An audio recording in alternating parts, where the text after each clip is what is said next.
आवाहन काय असणार आहे टाकलेली लिंक? माननीय राज्य सरकारला आणि माननीय मुख्यमंत्री शिंदे साहेबाला, फडणवीस साहेबांना पण आणि सगळ्या राज्य मंत्रिमंडळातल्या मंत्री महोदयांना विनंती आहे की उद्याच्या विशेष अधिवेशनात अगोदर सकाळी किंवा पहिल्या सत्रातच आपण सगळ्या सोयऱ्यांची जी अधिसूचना काढली त्याबद्दल विषय मांडून त्याची अंमलबजावणी करावी ही माझी मराठा समाजाच्या वतीनं सरकारला, मुख्यमंत्री साहेबांना मनापासून विनंती की आपण, कारण हा संघर्ष मराठा समाजाचा ओबीसीतून आरक्षण आणि ज्या मराठ्यांच्या नोंदी सापडल्या नाहीत त्या सगळ्या सोयऱ्यांना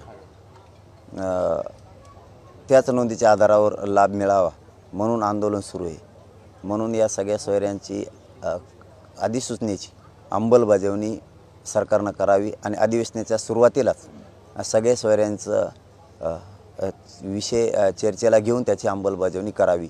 आणि हे करण्यासाठी माननीय महाराष्ट्रातील मराठा समाजाचे सर्व आमदार महोदय आणि मराठा समाजाचे सगळ्या पक्षातले मंत्री महोदय यांनी हाच विषय उद्या सकाळी लावून धरावा किंवा आजच सांगावं की उद्या सकाळी अधिवेशनात सगळ्या सोयऱ्यांचा विषय अगोदर घेऊन तो मार्गी काढूया ही सरकारला आणि सगळ्या आमदार महोदयांना मराठा समाजाच्या वतीनं विनंती.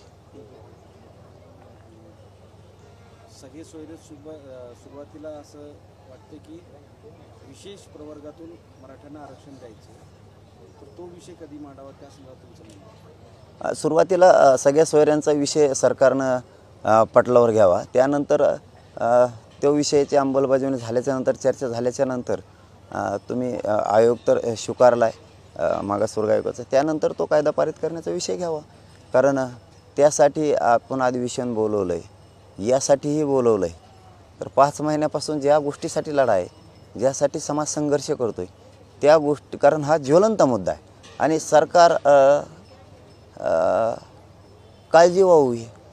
सरकार राज्याचा मायबाप आहे, तर मग जनता आक्रोश कशाचा करते 5-6 महिन्यापासून? तर मराठ्यांना ओबीसीतून आरक्षण मिळालं पाहिजे आणि सगळ्या सोयऱ्यांच्या कायद्याची अंमलबजावणी झाली यासाठी.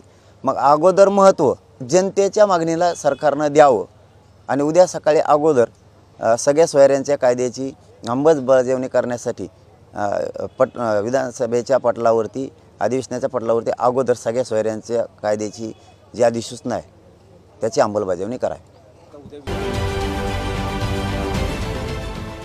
देश विदेशातील प्रत्येक घडामोडींचे लाईव्ह अपडेट मिळवण्यासाठी आता साम टीव्हीच्या सर्व सोशल मीडिया प्लॅटफॉर्मला लाईक, फॉलो आणि सबस्क्राईब करा. तसंच सर्व नोटिफिकेशनसाठी बेल आयकॉन प्रेस करायला विसरू नका.